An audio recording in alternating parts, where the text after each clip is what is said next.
Bienvenue sur Africa 24 dans cette nouvelle édition du 12-15. Voici les titres de l'actualité.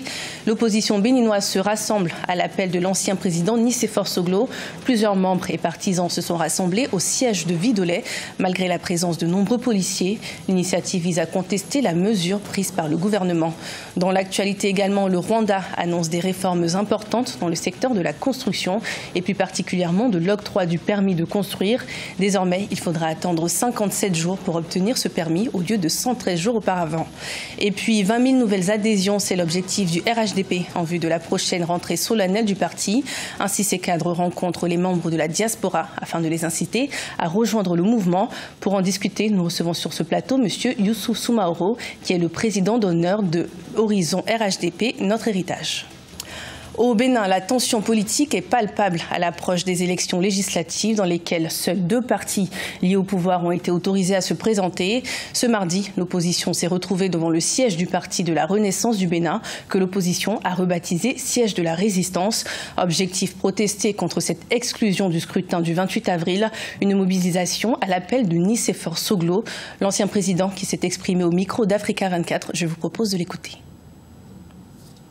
Il n'est pas pensable que dans le pays de Béhanzin, dans le pays de Biogera, de Kaba, ceux qui ont résisté à l'invasion étrangère, qu'aujourd'hui, nous n'ayons pas la possibilité d'aller, de venir, de rentrer dans nos maisons. C'est la raison de notre présence ici. Maman a dit très clairement que, et je l'ai au fond également dit à Talon, puisque c'est lui qui est le chef de l'État maintenant, qu'on n'ira pas aux élections si tout le monde n'y va pas, les riches comme les pauvres, dans quelle que soit la région du pays, quelle que soit, mettons, la population dont nous sommes l'émanation. C'est ça la démocratie. Et Talon est venu parce que c'était un instrument aux mains de l'étranger. Le Rwanda annonce des réformes importantes dans le secteur de la construction, notamment en ce qui concerne l'octroi du permis de construire. Désormais, il faudra attendre 57 jours pour obtenir ce permis au lieu de 113 jours, avec en plus une réduction de 2,2% du prix de la valeur de l'immeuble par rapport à 12% exigé précédemment. C'est un reportage de Fraternda Kaisenga commenté par Thierry Ndassa. Les autorités rwandaises annoncent un nombre important de changements dans le secteur de la construction. Par exemple, pour obtenir un permis de construire, il faudra attendre 57 jours après le dépôt du dossier de demande, contrairement à 113 jours avant l'adoption des réformes dans le secteur de la construction par le cabinet au début du mois d'avril 2019. Dans le rapport Doing Business publié chaque année par la Banque mondiale, Kigali est particulièrement évaluée comme une ville représentant un pays exemplaire dans divers domaines. Nous avons donc introduit ces réformes pour diminuer le temps et le coût que ça prenait pour obtenir un permis de construire.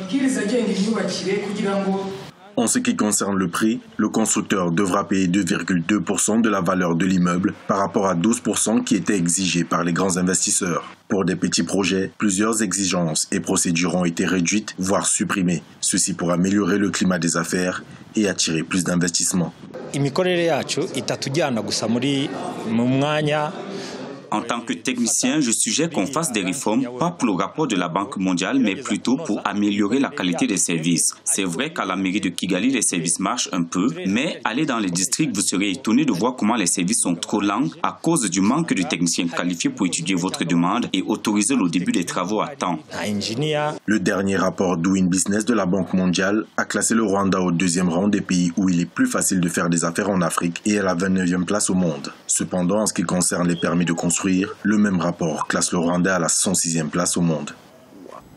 Face aux vagues de sécheresse occasionnant un déficit énergétique inquiétant, le gouvernement malawite s'est engagé à trouver des solutions permettant un meilleur accès à l'énergie pour les populations et les opérateurs économiques. Récemment, un accord a été signé avec la Société financière internationale qui devrait permettre de débloquer 150 millions de dollars pour la construction d'une centrale hydroélectrique de 258 MW d'électricité. Des détails avec Victoria Sedji.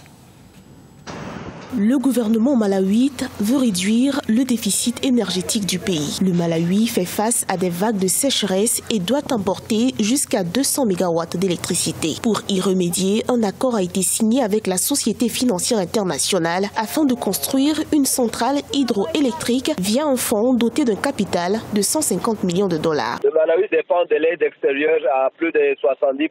Il a vraiment un très petit pourcentage dans le domaine de la transformation. Donc, à la fois, il faut investir dans l'énergie, mais aussi attirer les investissements pour permettre la transformation agricole, source de revenus au pays, pour permettre une valeur ajoutée à la production nationale. Il s'agit également d'augmenter le nombre de projets bancables dans le secteur de l'énergie. La centrale, prévue être érigée sur le fleuve Chiré qui relie le Mozambique, aura une capacité de 258 MW et devrait améliorer la puissance électrique du Malawi, dont le besoin est de 350 MW.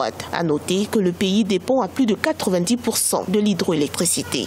L'énergie classique, c'est plus facile, c'est connu par tout le monde. Il n'y a pas assez des expérimentations qu'il faut faire. Par contre, le soleil, il faut pas mal des études approfondies, ce qui fait que la plupart des pays africains n'ont pas de moyens suffisants pour investir dans la recherche. C'est un défi à la fois financier et en ressources humaines. D'ici 2040, les autorités ambitionnent d'augmenter le taux d'électrification nationale à 60% contre 30% actuellement. Un projet de construction d'une centrale solaire de 10 MW a été lancé. De centrales de 86 MW devraient par ailleurs être opérationnelles d'ici la fin 2019.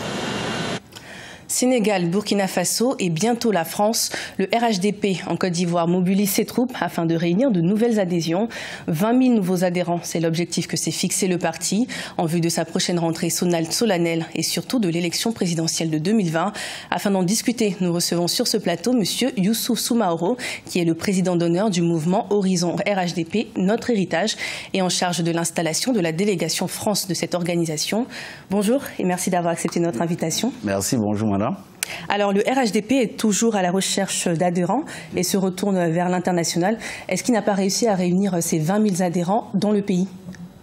Alors, je voulais d'entrée de jeu vous dire que pour les 20 000 adhérents, je pense que les personnes les plus habilitées, la structure a lancé 20 000 adhérents pour le RHDP, mais je pense que les Ivoiriens les 20 000 adhérents sont déjà, je peux supposer que le nombre d'adhésions déjà est dépassé au niveau par rapport aux objectifs, mais il faut dire que les Ivoiriens sont un peu partout. C'est pourquoi on va partout, surtout nous en tant que mouvement d'action, mouvement de soutien aux actions du président de la République et du RHDP. Nous allons partout pour pouvoir mobiliser les Ivoiriens autour du projet du président Alassane Ouattara. Quel est ce projet? Alors, ce projet, c'est le projet du parti unifié qui est le RHDP, qui aujourd'hui fait l'unité de tous les Ivoiriens. Qui est véritablement le parti qui parle de réconciliation, de paix et qui fait le bonheur des Ivoiriens. Et Horizon RHDP, Notre Héritage, quelle est son action ici en France? Quel est son objectif actuellement ici en France? Non, l'un des objectifs du mouvement Horizon RHDP, c'est venir désintoxiquer véritablement la diaspora. Désintoxiquer, qu'est-ce que vous voulez dire? Non, je vais dire qu'au niveau de la diaspora, beaucoup de choses sont dites à l'encontre du gouvernement en place et de son président, qui n'a rien à voir avec les actions qui sont menées pour le bonheur des Ivoiriens, à savoir tout ce qui est action de développement, de réconciliation, de repositionnement de la Côte d'Ivoire. Donc nous avons décidé d'implanter ce mouvement ici pour pouvoir relayer la réalité du terrain, en fait la réalité de la Côte d'Ivoire aux membres de la diaspora. Vous avez dit beaucoup de choses sont dites sur le président. Qu'est-ce qu'on reproche au président actuellement? Non, quand j'ai dit beaucoup de choses sont dites par ceux qui... Parce que vous avez dit désintoxiquer, donc il y a quelque chose de mal qui a été dit. Il y a des gens qui racontent comme quoi rien n'est fait, les Ivoiriens ont fait, les Ivoiriens... Mais je dis, comme je le disais la dernière fois, il y a beaucoup le développement est fait et les Ivoiriens vivent tranquillement, vivent en paix et beaucoup de choses sont faites dans le sens de la réconciliation, du développement. Donc pour dire que tout ce qui peut se dire dans le sens de nuire à la réconciliation, je pense que le président de la République, Alassane Ouattara, fait de bonnes choses. Donc pour cela, nous estimons qu'il ne faille pas croire à tout ce que les gens vont dire. Mais au-delà des paroles, quelles sont les actions que vous allez mettre en place afin de prouver ce que vous dites, ce que vous affirmez? Ah, mais c'est pourquoi justement très bientôt vous allez voir au niveau de la part Horizon RHDP doit mettre en place une plateforme sur laquelle tous les Ivoiriens pourront retrouver tout ce qui est le président de la République, Alassane Ouattara, a fait depuis son arrivée en termes de réconciliation, en termes de développement et en termes de diplomatie. Tout ce qui a été fait, on va mettre très bientôt en place une plateforme où tout le monde sera libre d'aller cliquer et de retrouver, même dans le discours du président de la République, tous les discours, les mots de paix, les mots de cohésion et toutes les actions fortes du président de la République. Merci Monsieur Soumaoro d'avoir répondu à nos questions. Oui. Alors je rappelle donc que vous êtes le président d'honneur du mouvement Horizon RHDP, notre héritage. Merci beaucoup, merci à vous. Fin de ce journal, merci de votre fidélité. Retrouvez dans un instant une nouvelle édition de l'information sur Africa 24.